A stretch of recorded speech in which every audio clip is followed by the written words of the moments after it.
सुनिए, मैं आपको एक सच्ची कहानी सुनाता हूँ। शिव पुराण और पद्म पुराण के अनुसार एक बार भगवान शिव अत्यंत क्रोध में थे। उन्होंने अपने तीसरे नेत्र से अग्निशिखा प्रकट की। सोचिए, वह अग्निशिखा समुद्र की लहरों में गिर गई और उसी समुद्र के गर्भ से जन्म लिया एक अद्भुत तेजस्वी बालक ने। उसका शरीर समुद्र जितना गहरा और विशाल था। उसकी शक्ति इतनी अद्भुत थी कि समुद्र देव ने उसे अपने पुत्र के रूप में पाला और पालन किया। उसका नाम रखा गया जलंधर, जिसका अर्थ है जल से उत्पन्न। कुछ पुराणों में उसे धर्मध्वज भी कहा गया। जलंधर जन्मतः असुर थे, लेकिन वह अत्यंत तपस्वी और शक्तिशाली थे, क्योंकि वह शिव की अग्नि शक्ति से जन्मे थे। उनकी शक्ति इतनी अपार थी कि देवता भी उन्हें हरा नहीं सकते थे। वे बड़े होकर असुरों के राजा बने और देवताओं के विरुद्ध कई बार युद्ध किए, लेकिन एक चीज ने उन्हें अपराजय बना दिया, उनकी पत्नी तुलसी देवी। तुलसी देवी का सतीत्व और भक्ति जलंधर की शक्ति को अविजय बना रही थी। अब आप सोचिए, वही तुलसी देवी जिसकी पत्तियां आज विष्णु पूजा में अनिवार्य मानी जाती हैं, वह जन्मजात इस रूप में नहीं थी। पुराणों में कहा गया है वह पहले देवलोक की एक अप्सरा थी। वह अप्सरा भगवान विष्णु की भक्ति और मोह में डूबी हुई थी। उसका केवल यही मन था, विष्णु ही मेरे पति हों। लेकिन देवलोक में ऐसी इच्छा निषिद्ध मानी जाती थी। देवताओं या कभी कभी ब्रह्मा महाराज ने उस व्यवहार पर क्रोधित होकर उन्हें अभिशाप दे दिया। कहा गया, हे अप्सरा, तुम्हें मानव जन्म लेना होगा और उस जीवन में तुम्हारे भाग्य में लिखा है कि तुम एक असुर की पत्नी बनोगी।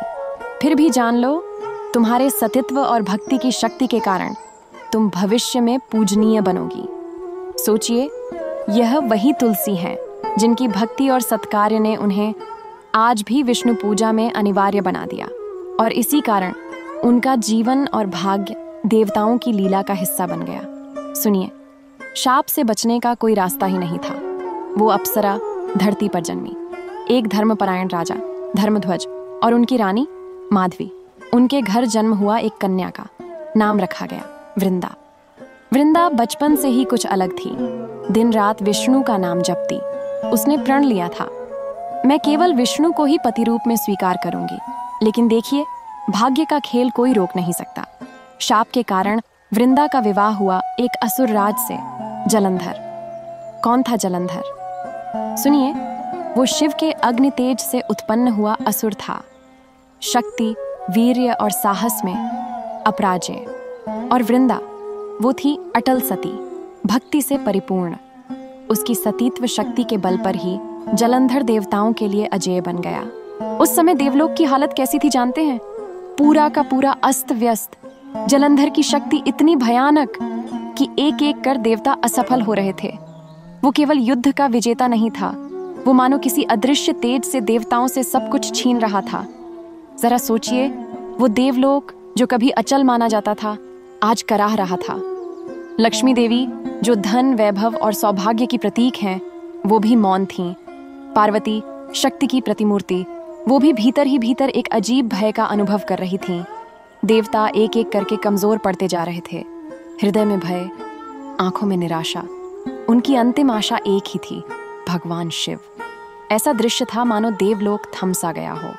सबकी निगाहें महादेव पर टिक गई थीं। एक ही विश्वास, एक ही आशा, सिर्फ शिव ही रक्षा कर सकते हैं। देखिए, जब पूरा देवलोक संकट में डूबा था, तब शिव ने समझ लिया, जब तक तुलसी का सतीत्व अटूट है, तब तक जलंधर को कोई नहीं जीत सकता। शिव मन ही मन सोचने लगे, यह युद्ध बल से नहीं जीता जा सकता। यहाँ तो केवल माया और नीति ही काम आएगी। और तभी महादेव ने अपना दिव्य माया रूप धारण किया। कल्पना कीजिए, आकाश में चारों ओर एक अद्भुत प्रकाश फैल गया। उस तेज के बीच शिव एक अनोखे रूप में अग्नि और आभा से घिरे हुए जलंधर के सामने प्रकट हुए। जलंधर चौंक गया। यह कौन है? यह अद्भुत तेजस्वी पुरुष कौन है? उसके मन में भय, भ्रम और असमंजस एक साथ भर गए। शिव की दृष्टि, उनकी मुस्कान, उनकी मायामयी छवि धीरे धीरे जलंधर के अजेय बल को कमजोर करने लगी। उसका आत्मविश्वास डगमगाने लगा। उसका हृदय असुरक्षा से भर गया। पूरा देवलोक उस क्षण ठहर सा गया था। सभी देवता देख रहे थे। एक ओर महादेव का अद्भुत कौशल, दूसरी ओर जलंधर का टूटता हुआ मनोबल। जैसे कोई महाकाव्य उनकी आंखों के सामने घटित हो रहा हो। और उसी समय भगवान विष्णु भी प्रकट हुए, लेकिन वह अपने असली रूप में नहीं, बल्कि एक ब्राह्मण का वेश धारण करके। विष्णु शांत, विनम्र और प्रकाशमय रूप में वृंदा के समीप पहुंचे। वृंदा जो सतीत्व की मूर्ति थी, जो शांत चित्त बैठी थी और अपने पति जलंधर को अजेय बना रही थी। विष्णु के नेत्रों में करुणा भी थी और माया भी। उनके मुख पर विनय, लेकिन व्यक्तित्व में अपार सामर्थ्य छिपा था। धीरे धीरे एक एक कदम आगे बढ़ते हुए वे तुलसी के समीप जा पहुंचे। धीरे धीरे भगवान विष्णु ने तुलसी से संवाद शुरू किया। उनकी वाणी में था आदर, उनके भाव में था विनय, लेकिन साथ ही एक अद्भुत प्रलयकारी माया भी छिपी थी। सोचिए, तुलसी जो अब तक अडिग सती थी, जिनकी शक्ति ने असुर राज जलंधर को अजेय बना रखा था, अचानक उनके मन में हलचल होने लगी। उनके हृदय ने अनुभव किया, ये कोई साधारण ब्राह्मण नहीं, यह तो कोई दिव्य शक्ति है, कोई अदृश्य सामर्थ्य है जो उनकी आत्मा को भीतर तक झकझोर रही है। और यहीं वह निर्णायक मोड़ आया। विष्णु ने ब्राह्मण रूप में आकर तुलसी के अटल सतीत्व को माया से विचलित कर दिया। अब देखिए, वही क्षण जलंधर, वह असुर जिसे कभी कोई जीत न सका, जिसकी वीरता से देवता कांपते थे, वह अचानक निर्बल हो गया। जिस शक्ति का देवता वर्षों से सामना न कर पाए, वह शक्ति क्षण भर में क्षीण हो गई। उसकी आंखों में भय, उसके मन में अविश्वास और उसकी इच्छाएं सब टूटकर बिखर गईं। तभी महादेव प्रकट हुए। कल्पना कीजिए, उनके कदमों से धरती कांप उठी। उनकी दृष्टि में था अद्भुत तेज, उनकी उपस्थिति में था एक गहरा भयावह शांति का साम्राज्य।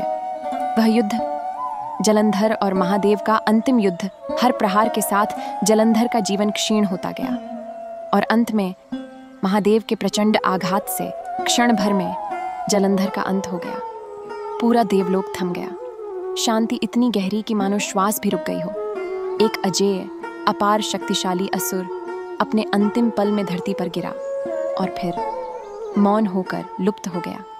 यह हिस्सा मैंने आपके लिए ऐसे लिखा है जैसे कोई कथावाचक आंखें मूंद कर रियल ह्यूमन वॉइस में सुना रहा हो।